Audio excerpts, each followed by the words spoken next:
Ahoy Super Squad! Welcome to another tier list video, this time ranking all of the super cool partners you can find in the original Paper Mario. I've been on an absolute tear lately playing through the original and the Thousand Year Door, and I wanted to take this opportunity to talk about all of the different partners that you get in both those adventures. So this video is ranking all of those from the original game, and I'll also be releasing a second video where I go ahead and rank the crew from the Thousand Year Door. I'm just using tiermaker.com to make this list. I'll go ahead and link it in the description, so after you're done watching this video, make sure you check it out, and that way you can make your own Paper Mario Partners tier list and post the results in the comments. There are absolutely no rules for how these partners will be judged. I'm just going to give you my rankings based on how I like them overall. It's time to start placing them on our tier list. Goombario, you have the honors of being up first. I'm gonna go ahead and put you in the C tier, which I've also called the Likeable Friends tier. Before we get into why Goombario is only a C tier for me, a real quick note. If you don't hear from me in the near future, meaning I haven't uploaded any new videos, or I haven't been tweeting, it's probably because I just accidentally ordered my own hit roughly 20 seconds ago. Check your web headlines, check your newspaper headlines, and if you see one that goes something like, Toronto man drives 6 hours and crosses the border to kill friend who put Goombario too low on a Paper Mario Partners tier list, I'm the one who was murdered in that story, and my friend is the killer because he absolutely loves Goombario. You know, Goombario actually isn't that bad. There are definitely a couple things I like about him, mainly his visual style and his personality. I'll give Goombario this. If this was something like Mushroom Kingdom Project Runway or a fashion show or a fashion tier list, he'd be right up there at the top with Kooper and Lady Bo as the most stylish partner because that blue hat is awesome. It really communicates that he's a little kid with a boyish personality, and that personality itself is interesting. I love how he's a huge fan of Mario and is so excited to join him when he first meets him on the adventure. But that's kind of where his personality ends. He really doesn't show anything else off throughout the entire journey. Goombario is also pretty helpful in battle in the early game, but my problem is that his abilities get replaced by badges, and that just kind of makes him fade away in my conscience as the game goes on. Tattle can be great to learn about your enemies, but the Peekaboo badge pretty much does the same thing, and that also goes with Multibonk being replaced by Power Bounce. I really like how he can tell you about characters and locations on the overworld, but you know, that's something that I used to use a lot more when I wasn't so experienced with Paper Mario, so now I pretty much never touch that ability on subsequent playthroughs. Goombario just doesn't have that really strong hook for me. He has a good visual design, a good but limited personality, he's okay in battle and has some of his abilities replaced, so I still like him, I just don't love him, and his home on this tier list is going to be in the C tier. Kooper is our second partner to rank. He will go slightly above Goombario and will be the first member of the Lovable Allies, or B tier. I gotta say, Kooper is a partner that I liked a lot more during my first couple times through the game, but now, my fondness for him has kind of worn off. I alluded to it when we were talking about Goombario, but I really do like Kooper's visual design. Those blue kicks matching his blue shell, combined with that strikingly contrasting red scarf, is a great visual design. But I think where he's fallen for me is in his personality, because he's just kind of basic, if that makes any sort of sense. I don't find Kooper to be particularly funny. I don't necessarily think he's boring either.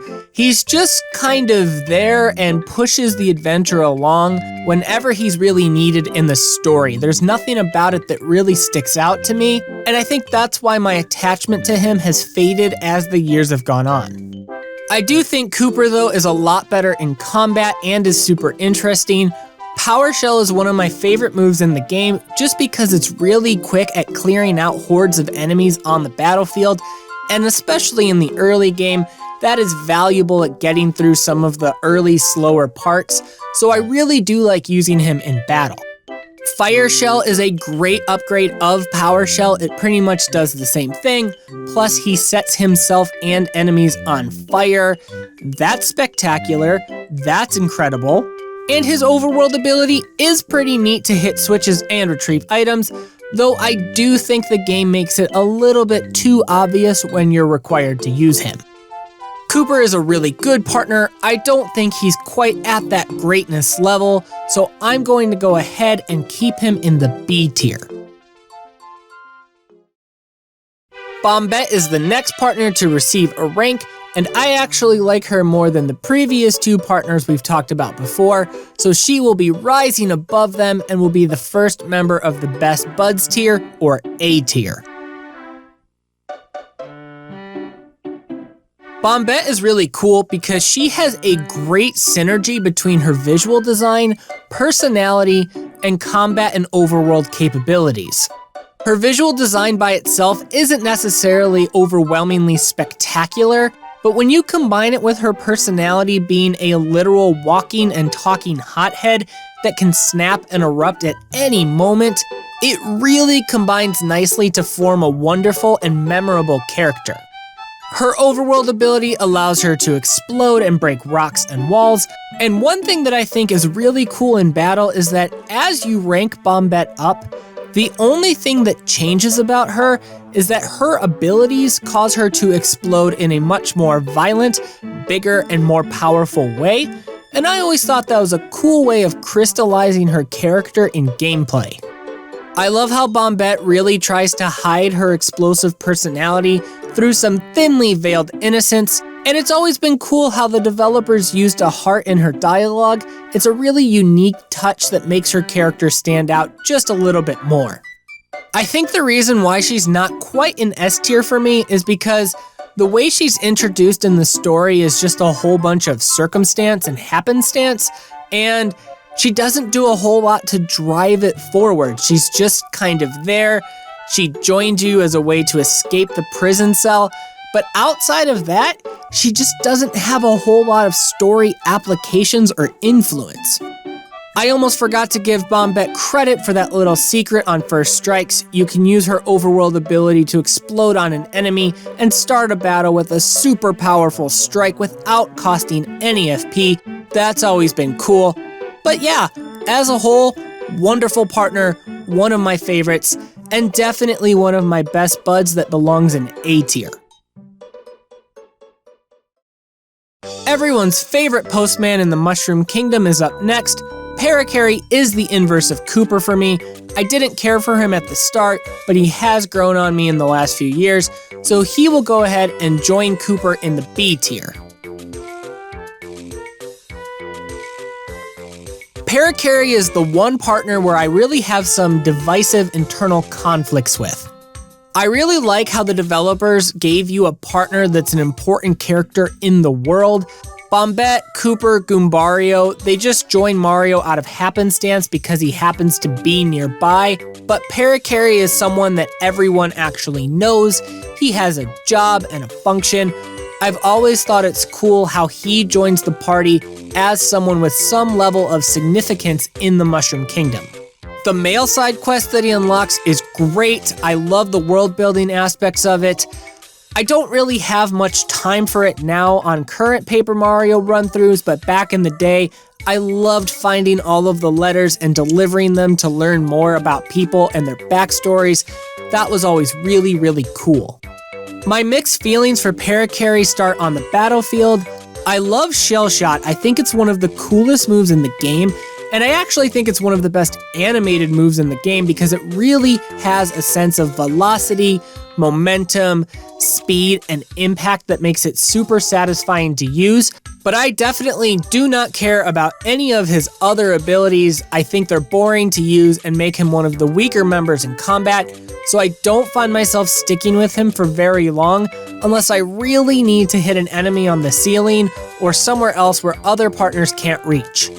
His overworld ability is a great use of his character, though I do find it to be a little bit too slow and cumbersome to use frequently. But I think what really drives Parakarry down for me is his personality, because I just find it completely boring and bland. Outside of him yelling mail call, I can't really remember any of his dialogue. I never really found him entertaining or funny or humorous like I did some of the other partners. So yeah, that combined package of highs and lows is going to ultimately net him out in B tier. I think that's a good spot for him. Some things I really like, some things I really don't. B tier will make a good home for Parakarry. Lady Bo is our fifth partner that needs a spot on our tier list. This is the one I was most excited for. Ladies and gentlemen, all rise. The queen is in the building. We have our first S tier partner in Paper Mario. I absolutely love everything about Bo's character. I think she is not only the best partner by a pretty decent margin in the original Paper Mario, but I actually think she's one of the best partners in the series as a whole, and even one of the best characters in the entire franchise. For me, the thing that separates her from any other partner in the original game is her presence in the story. I've already talked about how a lot of other partners join Mario because of happenstance, but Lady Bo isn't like that. She is the reason why everything in Chapter 3 unfolds as it does. I love how she captures the Star Spirit and basically uses it as blackmail to force Mario to enlist in her side of the war between the Boos and Tubba Blubba. Yeah, Mario was always gonna join that side of the conflict based on how the game presents it, but it's so cool how it uses her character. It shows how she's the fearless and confident leader of the Boos. It shows how she'll do what she needs to do in order to get her agenda done. It just gives her a presence that other partners don't have. Bo's mischievous personality is right in line with the Boos, and it's fantastic. Her visual design is great, it's clean, I love how she has some bows on her to match her name, and her abilities to make Mario invisible for avoiding enemy attacks and obstacles make a lot of sense. I will say, I do feel like she's one of the weaker characters in battle. She has the mechanic where when leveling up, her attacks don't actually do much damage on a hit-by-hit basis, so if an enemy has any sort of defense or resistance, she won't be inflicting any damage. That doesn't matter to me though. Her personality and design games are too strong. She is the queen of Paper Mario partners, she gets the crown, and Lady Bo will be the only one that will be in my S tier. Up next for consideration is Watt. She is also a great partner, so she can join Bombette in the Best Buds tier. I've always really liked Watt because to me, she's the most unique of all of the partners that players get in the original Paper Mario. It's no secret that every one of Mario's partners is based off a common Mario enemy, and Watt does have that too, but I like how she's based off a Lil Sparky from Super Mario World, and is not something that most players would realize right away. I think her visual design as a Sparky is great. I know she's supposed to be like a toddler or a baby, and I have to give the designers credit here because they did an awesome job restraining themselves, because it could have reached super cringe levels if they would have gone all in on that persona, but the fact that they didn't is a really, really good choice and makes Watt a much better character than I think she otherwise would have been. Her abilities in battle are great. I love how she can pierce through enemies' defenses to always make sure she's doing some damage, and her other abilities where she can power up Mario too are also really, really nice. Watt's overworld ability to find hidden treasure boxes is one that I'm also a big fan of. It's not actually required that often to beat the game. It's more so for those treasure hunters who really want to find a bunch of extra goodies. That's me in most RPGs, so it's one that I'm very fond of and enjoy using. Watt is just a really unique partner. I love how she works in battle. I love her overworld abilities. It's so cool how she's introduced and rescued, and her persona turned out to be so much better than it otherwise could have been. So yeah, it's girl power right now at the top of this tier list. She will be living in the A tier. The penultimate partner that needs a ranking for our Paper Mario partners tier list is Sushi, and yep, she's my least favorite unfortunately. She will be the first and only one entering the D tier. Guys, I am not a fan of sushi, both the Paper Mario partner and the Asian delicacy. Now, before you guys jump on me in the comments, I'm actually fatally allergic to shellfish and many other types of seafood, and while I know you can get veggie rolls and some other types, I generally avoid sushi altogether, just as a precaution. Ironically, I actually spent a year of college making sushi, I just could never eat it. Anyways, that's a tangent, back to the character of Sushi. Yeah, I gotta say, there's just something about her that's always been off to me. First things first, I don't think Sushi's visual design really matches her personality at all. When I look at her, I think she looks kind of goofy, I think she looks kind of silly, but her personality is playing every situation as straight as an arrow. Sushi's personality of an overbearing mother is great for the Fearsome 5 rescue, although I would say to that, Sushi, come on, they're little Yoshi boys, let them have their fun, they just want to go explore the jungle, back off a little bit. But either way, I don't find that personality to be very fitting of someone who would want to sign up for the rest of the adventure outside of that mission. The irony for me is that I actually end up using Sushi way more than I would like to. She is an absolute monster on the battlefield. Tidal Wave might be the best move in the entire game, so I do end up using her more than I'd like.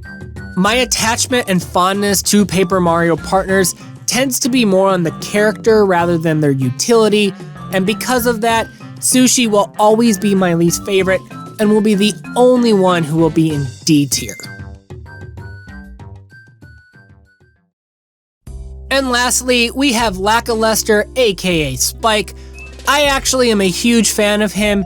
He is also one of my best buds and will be in the A tier. Lackluster is another partner like Watt, where I'm glad the designers nailed his personality just right, because if they would have missed the nuances of it, he would have been super awkward. I'm gonna completely butcher this time period, so correct me in the comments, but I've always gotten that 60s vibe from him. He's gotta stand up for himself, prove himself to the world, prove it to his girl that he's the man, he's Spike, he's Lackluster, he's cool, and yeah, it could have been super bad if the designers didn't get those nuances like I mentioned, but I think they nailed it. He comes across to me as funny, and I really like how he turned out. I love his overworld ability because if you're in a tight spot and can't just continuously mash the Z button to use the spin attack, it's another way of providing fast travel.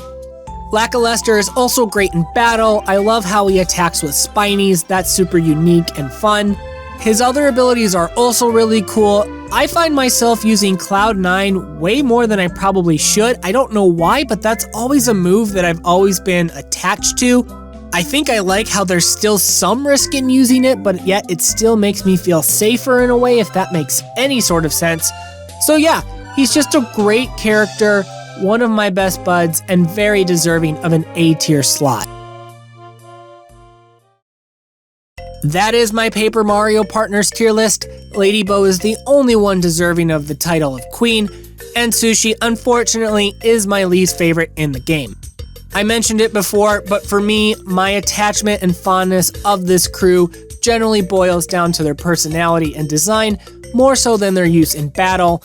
That's how I always remember these guys, and that's how I fell in love with them in the first place. Check out the tier maker link in the description, make your own tier list, and then post it in the comments. Also, let me know what you thought of my tier list in the comments, whether you liked it or disliked it. And hey, if you did disagree with it, this is your opportunity. Absolutely roast me.